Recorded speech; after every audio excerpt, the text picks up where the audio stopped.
হচ্ছে না কেন? তারা প্রথমে বলতেছেন এটা কনস্টিটিউশনের মধ্যে নেই, সেই জন্যই এটা করা সম্ভব হচ্ছে না। ধরেন প্রথম এক মাস, মানে এক মাস আজকে কয়দিন চললো, এ সরকার কি কাজ করছে, কনস্টিটিউশনের মধ্যে থেকে করছে কি করেনি সেটা একটু দেখি।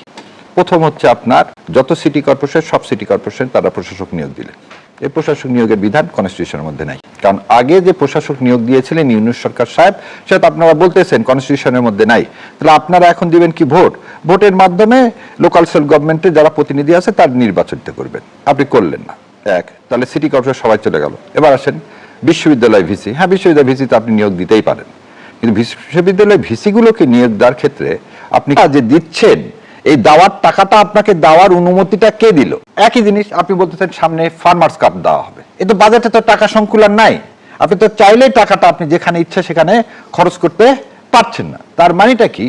দলীয় এজেন্ডা বাস্তবায়নের জন্য সংবিধান চুলায় যাক, সংবিধান চুলায় যাক, যেটা যেটা আমার দরকার সেটা সেটা আমি করব, যেটা যেটা আমার দরকার নাই সেটা করব না। সেখানে হচ্ছে যে আমরা যেটা বলতেছি প্রশাসনে বা সমস্ত জায়গায় যে দলীয়করণ করা হচ্ছে, খাল কাটা কর্মসূচি নিয়ে আসছে। এখানে একটা জিনিস মনে আছে আমার, এটা বোধহয় ৭৮ সালে ঘটে। তখন জিয়াউর রহমান সাহেব যখন রাষ্ট্রপতি হলেন, তখন কাজী জাফর, জাদু মিয়া এনারা সবাই বসলেন যে জিয়াউর রহমান সাহেবকে কি রাজনৈতিক প্রকল্পের মাধ্যমে মানুষের কাছাকাছি নিয়ে যাওয়া যায় এবং তাকে পপুলারিটি করা যায়। তখন সবাই জিজ্ঞাসা করলেন জিয়াউর রহমান সবচেয়ে ভালো কি পারেন। তো শহীদ রাষ্ট্রপতি জিয়াউর রহমান হাঁটতে পারতেন, মাইলের পর মাইল হাঁটতে পারতেন। আপনি হয়তো জানেন যারা আগেকার দিনের সেনাবাহিনী, এখনকার সেনাবাহিনীতে আছে 10 মাইল 20 মাইল তাদের হাঁটতে হয়, উনি হাঁটতে পারতেন এবং বিরামহীনভাবে হাঁটতে পারতেন। তো জাদু মিয়া বললে এমন প্রকল্প করা হোক যেখানে হেলিকপ্টার থেকে নেমে উনি 3-4 মাইল হেঁটে যাবেন এবং এই 3-4 মাইল মানুষের সাথে তার দেখা সাক্ষাৎ হবে, সব জায়গায় তিনি বসবেন, এবং এইভাবে খাল কাটা প্রকল্পটা একটা রাজনৈতিক প্রকল্প হলো। এবং তার ইয়াটা দেখেন, আমাদের দেশে যতগুলো খাল কাটা হয়েছে, এই খাল কাটাগুলো কোনো রিজার্ভারের জন্য তৈরি করা হয়। খাল কাটা হয় জেনারেলি 3টা কারণে। একটা কারণ হচ্ছে কি নৌপথ সৃষ্টির জন্য, যেমন সুয়েজ ক্যানেল, আমাদের দেশে এটা নাই। দ্বিতীয় কারণ কি স্থানীয় যোগাযোগ। আমি যেমন আপনাকে বলি, বগুড়া এক নদী আছে, নদীর নাম করতোয়া। সে করতোয়া নদী শুকায় শেষ।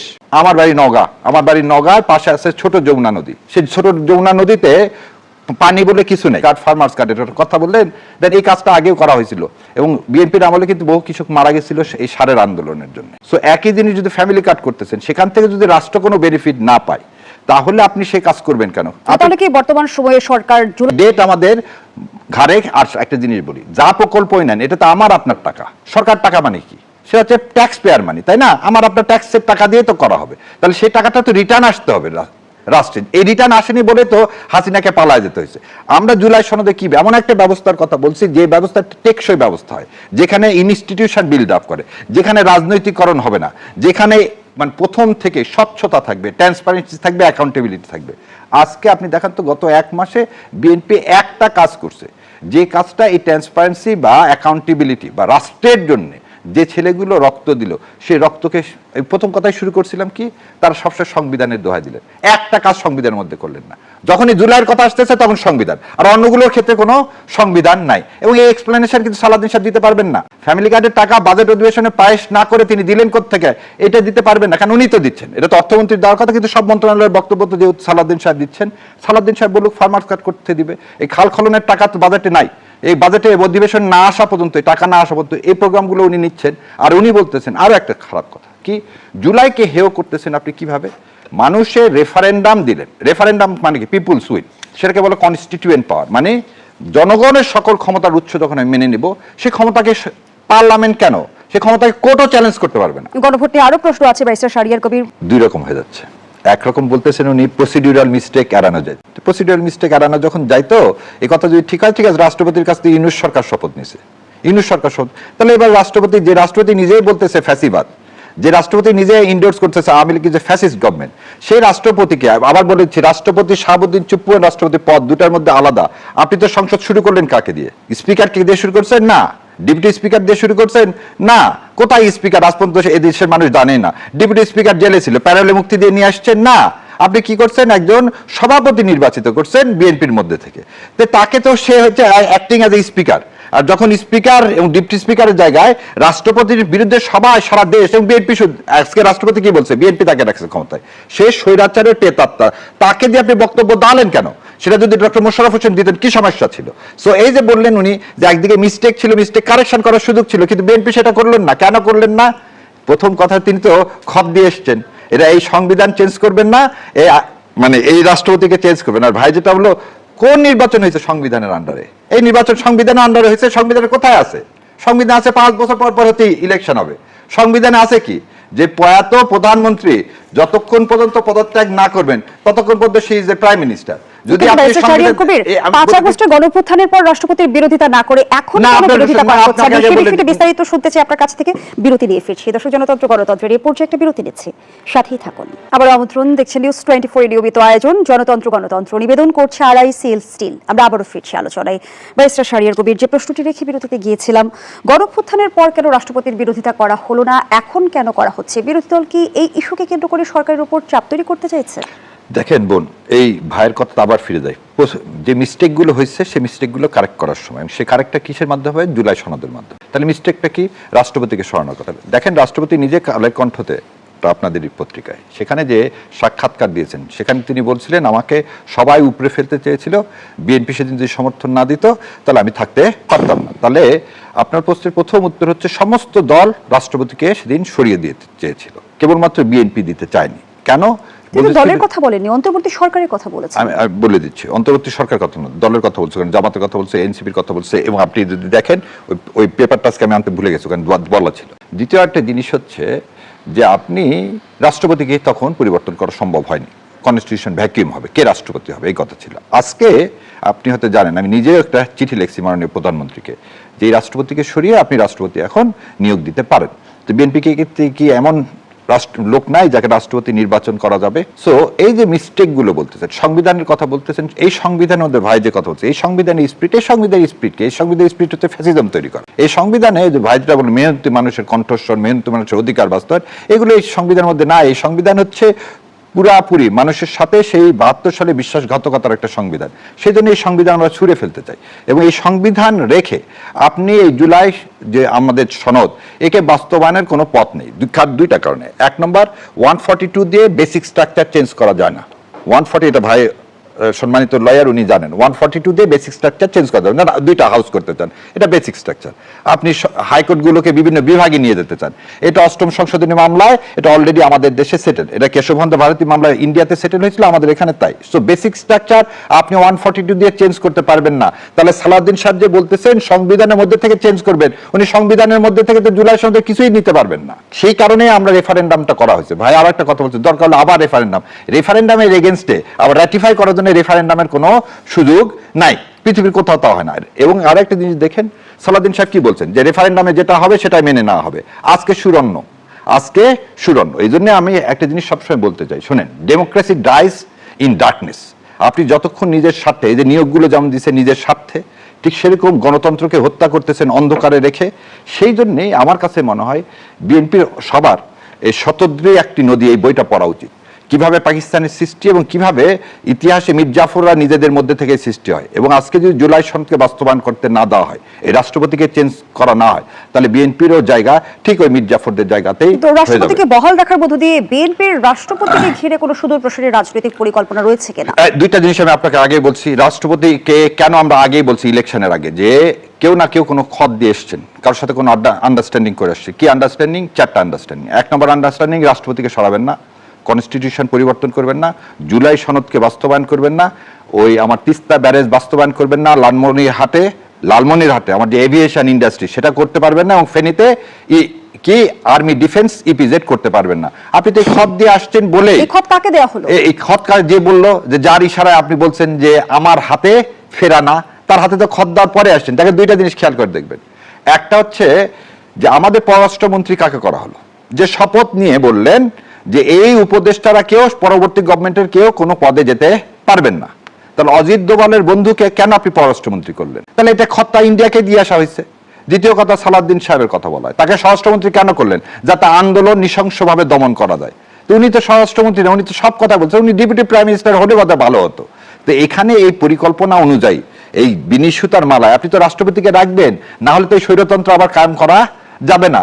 না হলে আপনি একটা জিনিস বলেন, যে লোকটা সারা জীবন বলল জয় বাংলা, যে সারা জীবন বলল শেখ মুজিবুর রহমান জাতির জনক, যে সারা জীবন পাবনাতে যায় স্লোগান দিয়ে বলল যে কি স্বাধীনতার ঘোষক হচ্ছে শেখ মুজিবুর রহমান, সেই একই লোক দুইটা গিয়াতে এবং মহান সংসদে দাঁড়িয়ে সে ভাষণে বলতেছে জিয়াউর রহমান হচ্ছে স্বাধীনতার ঘোষক, আওয়ামী লীগ একটা ফ্যাসিস্ট রিজিম এবং বাংলাদেশ কি জিন্দাবাদ। এবং আরো একটা জিনিস ভাই একটু আগে বোধহয় খেয়াল করেনি, এই সরকার এসে প্রথম আনুষ্ঠানিক ভাষণ তো পার্লামেন্টে রাষ্ট্রপতির ভাষণে একটা শব্দ নাই জুলাই সনদ নিয়ে, একটা অক্ষর নাই জুলাই সনদ নিয়ে, একটা কথা নাই হাদিকে নিয়ে, একটা কথা নাই আমার হাজার হাজার সন্তান যারা শহীদ হয়েছে তাদেরকে নিয়ে। এই শহীদদের সম্পর্কে তার কোনো একটা ওয়ার্ডও ছিল না। যদি আমি ধরে নিই কনস্টিটিউশন অনুযায়ী এই ইয়াটা লিখে দিয়েছে কি বিএনপি, তাহলে বিএনপি নিজেই তাহলে জুলাইকে অন করতেছে না, অ্যাডভোকেট হাসান তারিক চৌধুরী, যেমনটি ব্যারিস্টার শাহরিয়ার কবির বলছিল যে পর্দার অন্তরালে বেশ কিছু বিষয় নিয়ে সমঝোতা, আসলেই কেমনটি হয়েছে? দেখেন, এই সমস্ত কথাবার্তার তো কোনো এভিডেন্স নাই, এগুলো হলো জনতুষ্টিবাদী কথাবার্তা। আমাদের পত্রিকা আছে ভাই। এবং এই যে ট্রিগার হ্যাপি পলিটিক্স বলে একটা কথা আছে, সেটা হলো যে যখন তখন একটা শব্দ বোমা বাজারে ছেড়ে দেওয়া, এবং এর মধ্য দিয়ে এটা করে কারা? ফ্যাসিস্টরা করে। ফ্যাসিস্টরা তারা তাদের ডক্ট্রিনকে বাস্তবায়ন করার জন্য এই ধরনের শব্দ বোমা ব্যবহার করে। আমরা যদি আইনের ভাষায় দেখি, আমাদেরকে দেখতে হবে ফ্যাক্টস এন্ড ডকুমেন্টস এর মধ্যে যেতে হবে। এই যে রাষ্ট্রপতি বিএনপিকে একবারও বলেছে যে তারা তাকে রেখে দিতে চায়, বিএনপিকে একবারও বলেছে তারা সংস্কার করবে না, বিএনপিকে একবারও বলেছে তারা জুলাই সনদ মানে না, একবারও কিন্তু তারা বলে সংসদের প্রসিডিংস তার প্রমাণ। তাহলে এই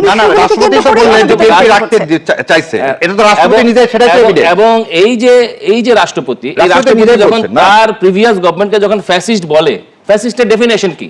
যে মানুষ হত্যা করে। সুতরাং আপনি এক কথার মধ্য দিয়ে কিন্তু একটা সরকারের চরিত্র পুরাটা সে বলে দিয়েছে।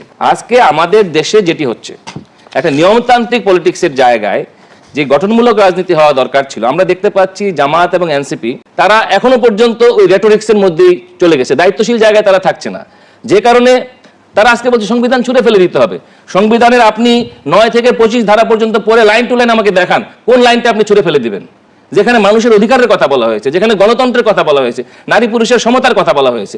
এখন যারা নারী নেতৃত্বকে হারাম মনে করেন, তারা তো কোনোদিন এমন একটা গণতন্ত্র চাইবেন না যেখানে নারীরা অর্ধেক রাষ্ট্র ব্যবস্থার পরিচালক হবে, মালিক হবে। 5% এগ্রি করতে না রে ভাই। সুতরাং জুলাই সনদ তো 5% ছিল। সুতরাং এই যে অন্তর্ভুক্তির কথা, ইনক্লুসিভের কথা আমরা বলবো একদিকে, আবার অপর দিকে নারী নেতৃত্ব হারাম বলবো, শহীদ মিনারে ফুল দেওয়াকে বেদাত বলবো, আবার যখন আমি আবার এটাকে পরের দিন রাষ্ট্রাচার বলবো, তখন কিন্তু এই যে মুনাফেকি, এই যে মানুষকে প্রতারিত করার যে রাজনীতি, এটি কিন্তু মানুষের সামনে স্পষ্ট হয়ে ওঠে। হাসান তারিক চৌধুরী, বর্তমান সময়ে বারবার জুলাই স্পিরিটের কথা শুনি। জুলাই স্পিরিট কি আদর্শ নাকি রাজনৈতিক অস্ত্র? আমি সে আলোচনায় ফিরতে চাই। জুলাই স্পিরিট অবশ্যই একটি আদর্শ।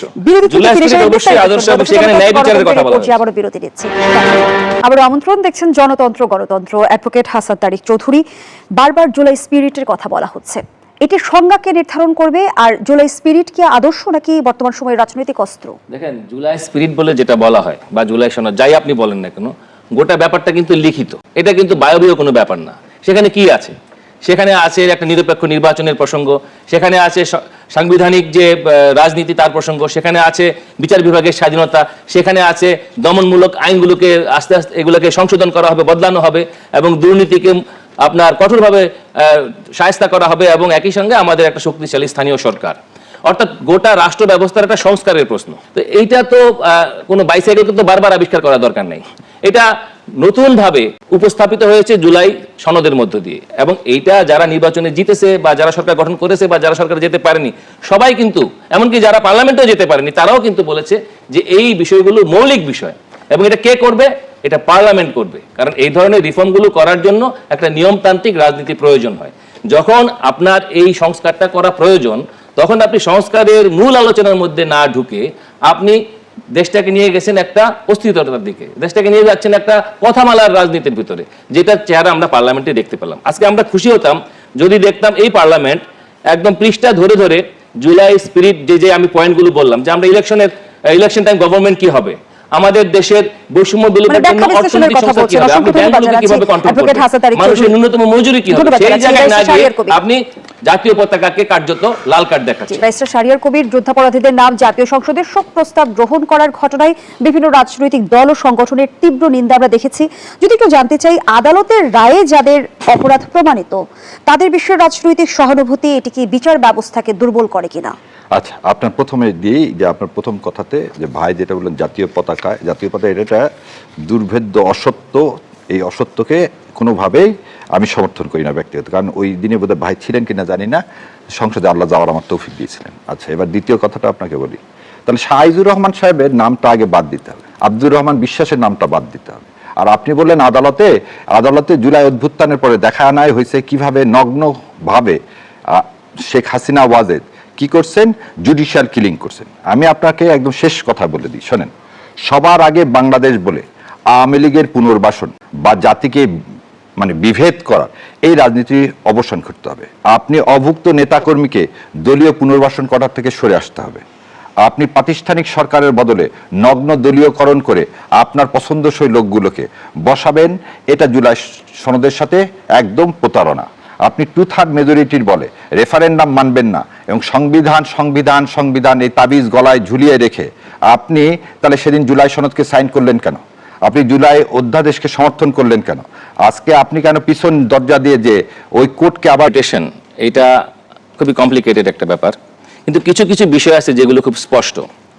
যেমন ধরেন যে এই যে পার্লামেন্টটি বসলো সেটি কি সংবিধান মেনে বসেছে নাকি বসে নাই, এবং সকলেই জানে যে এই সংবিধানের অধীনেই এই পার্লামেন্ট বসেছে, এবং যে রাষ্ট্রপতির সম্পর্কে এত সমালোচনা এবং সেই রাষ্ট্রপতিকে প্রধান মেনেই, তাকে পুরোহিত মেনেই তারা কিন্তু সেখানে শপথ নিয়েছে এবং এই পার্লামেন্ট বসেছে। এটি কি সংবিধান সম্মত ছিল না? তাহলে তো এটাকে যদি আমরা না বলি তাহলে কিন্তু পার্লামেন্টই থাকে না। ফলে আপনি অর্ধেকটা মানবেন না তা কিন্তু হয় না। ফলে আপনি যখন এই বিদ্যমান সংবিধানকে মেনে পার্লামেন্ট যাবেন, যতক্ষণ পর্যন্ত এই সংবিধান বদল না হচ্ছে ততক্ষণ পর্যন্ত নিয়মতান্ত্রিক রাজনৈতিক ব্যবস্থায় ওই সংবিধানের অনুচ্ছেদগুলো পালন করার মধ্য দিয়ে আপনাকে যেতে হবে। এখন কথা হলো, রাজনৈতিক এজেন্ডা তো সব দলেরই থাকে। এখন সে কিভাবে এটা বাস্তবায়ন করবে? পার্লামেন্টের বাইরে গিয়ে আউট অফ দ্য পার্লামেন্ট কি কোনো কিছু হয়েছে? এবং জুলাই সনদ, আমাদের সংস্কার, সব কিছুকে আমি যতদূর দেখেছি যে ক্ষমতাসীন দল সেটাকে অ্যাড্রেস করেছে। তারা বলেছে যে প্রসিডিউরাল যে মিস্টেকগুলো হয়েছে, অর্থাৎ আমাদের সংবিধানের আর্টিকেল 142-এ সংবিধান সংশোধনের যে ক্ষমতা দেওয়া হয়েছে, যেটার ভিত্তিতে আপনার অনেকে রিলেট করে হলো এই গণভোটের সাথে, তারা বলছে যে এটাকে চাইলে আমরা কারেক্ট করতে পারি। একটা ভুল যদি একবার প্রসিডিউরাল হয়ে যায়, বিষয়টা তো এমন নয় যে এটা পার্লামেন্ট কারেক্ট করতে পারবে না। পার্লামেন্ট এখন খুবই প্রাণবন্ত পার্লামেন্ট, এবং সেই পার্লামেন্ট চাইলে অতীতে যে পদ্ধতিগত ভুলগুলো হয়েছে কনস্টিটিউশনাল জায়গায় সেটাকে কারেক্ট করতে পারে, চাইলে আবারও গণভোট করতে পারে, কারণ সেটা পার্লামেন্টের অনুমোদন সাপেক্ষে। ফলে আমরা সাধারণ জনগণের যে আসল ইস্যুগুলো, যেমন ধরেন যে জুলাই বৈষম্যহীন সমাজের কথা বলেছিল, বৈষম্যের জায়গাটা কোথায়? আমাদের দেশে প্রধান বৈষম্য হলো মজুরি বৈষম্য, অর্থাৎ ধনী গরিবের বৈষম্য। সুতরাং সেই জায়গাটা আপনি অ্যাড্রেস করবেন কিভাবে? সেটা অ্যাড্রেস করবেন আমাদের সংবিধানের চ্যাপ্টার 2-তে 9 থেকে 25 পর্যন্ত সবই স্তরে আছে। আপনি সেটাকে বিরোধ করেন যে এই সংবিধান যখন বলছে আর্টিকেল 10-এ একটা শোষণ মুক্তির ব্যবস্থা করার কথা, সেই জায়গায় তো কথা হচ্ছে না। ফলে যখন আপনি জাতীয় ন্যূনতম মজুরি করবেন তখন কিন্তু আপনি বৈষম্য বিরোধী জায়গায় যাচ্ছেন। তখনই চলে আসছে জুলাই স্পিরিটের কথা। যখন আপনি গণতন্ত্রের কথা বলবেন তখন আপনি ইনক্লুসিভ সমাজের কথা বলবেন, চলে আসবে নারীদের অন্তর্ভুক্তির প্রসঙ্গ। সেখানে আপনি কি করছেন? এগুলো হলো সংবিধানের নির্দেশনা। কিন্তু আমরা দেখতে পাচ্ছি যে সংবিধানের যে স্পিরিট, যেটাকে অতীতে বিভিন্ন স্বৈরাচারী সরকার, ফ্যাসিস্ট সরকার নানাভাবে এটাকে কাটাছেঁড়া করে মূল জায়গা থেকে অনেক সরিয়ে নিয়ে গেছে, সেইটাকে কারেক্ট করার বদলে আমরা একটা ভুলের মরীচিকার পেছনে ঘুরছি। আজকে দরকার ছিল বিরোধী দল হিসেবে জামাতে ইসলাম এই জায়গাটাতে একটা গঠনমূলক ভূমিকা নিয়ে, যেটুকু প্রসিডিউরাল মিস্টেক একটা ডক্ট্রিন অফ নেসেসিটির মধ্যে হয়ে গেছে সেটাকে কারেক্ট করার উদ্যোগ নেওয়া। তা না করার বদলে আমরা দেখতে পাচ্ছি যে সংসদের শুরুতেই এক ধরনের নৈরাজ্যকর পরিস্থিতি। সেটা কি? ওয়াকআউট কি নিয়ে? সেটা সবাই জানে যে রাষ্ট্রপতিকে নিয়ে ওয়াকআউট। যে রাষ্ট্রপতির অধীনে আপনি শপথ নিতে পারেন কিন্তু তার ভাষণ আপনি শুনতে পারেন না, যে কিনা ক্ষমতাসীন দলের পরামর্শেই ভাষণ দেয়। এবং একই রকম ভাবে আপনি দেখেন যে এই যে সংসদটি বসার পরে আমরা দেখলাম যখন জাতীয় সঙ্গীত গাওয়া হলো, জাতীয় সঙ্গীতের প্রতি বিরোধী দল একটা অশ্রদ্ধা প্রদর্শন করলো, এবং পরে তারা ব্যাখ্যা দিল তারা নাকি শুনতে পায়নি। গোটা জাতি দেখতে পেল কিন্তু তারা পার্লামেন্টে বসে দেখতে পেলেন না যে কিভাবে জাতীয় সঙ্গীতের প্রতি সম্মান জানাতে হয়। ফলে প্রথম অধিবেশনে যে বার্তাটা জামাত সহ এনসিপি সহ বিরোধী দলের দিক থেকে আসা দরকার ছিল সেটি কিন্তু দেখা যায়নি, বরং এক ধরনের লাল কার্ডের রাজনীতি আমরা কিন্তু ধন্যবাদ জানাচ্ছি অ্যাডভোকেট হাসান তারিক চৌধুরী। ব্যারিস্টার শাহরিয়ার কবির, ঠিক এই জায়গা থেকে আপনার একটা মন্তব্য নিতে চাই। যেমনটি অ্যাডভোকেট হাসান তারিক চৌধুরী বলছিল যে রাষ্ট্রপতির ভাষণকে কেন্দ্র করে সংসদে নৈরাজ্যকর পরিস্থিতির সৃষ্টি হয়েছিল, এমন পরিস্থিতি এড়ানো যেত কিনা? দেখেন, ভাইয়ের নিজের বক্তব্যই হচ্ছে। তো আজকে এই পর্যন্তই, কিন্তু প্রশ্নগুলো এখানেই শেষ নয়। এই দেশ, এই রাজনীতি, এটা আমাদের সবার। আপনি, আমি, আমরা সবাই মিলে গড়ে তুলব সচেতনতার একটা মঞ্চ। আপনার ভাবনা, আপনার চিন্তা এবং আপনার মতামত আমাদের দরকার। তাই কমেন্টে লিখে জানান এই মুহূর্তে আপনি কি ভাবছেন এবং আপনি কোন দিকে তাকাচ্ছেন। রিপাবলিক অ্যান্ড পলিটিক্স কেবল খবর বা বক্তব্যের জায়গা নয়, এটা এক একটা ভিন্ন মতের প্ল্যাটফর্ম। এখানে প্রশ্ন করার সাহস আছে, সত্যের পেছনে ছুটে চলার স্পর্ধা আছে। চ্যানেলটি ভালো লাগলে অবশ্যই সাবস্ক্রাইব করে পাশে থাকুন, কারণ একটা ক্লিকেই হতে পারে হাজারো অন্ধকার ভেদ করে আলো খোঁজা শুরু। ফিরছি পরের পর্বে আরও খোলামেলা বিশ্লেষণ নিয়ে। সে পর্যন্ত সবাই ভালো থাকুন, সুস্থ থাকুন। আল্লাহ হাফেজ।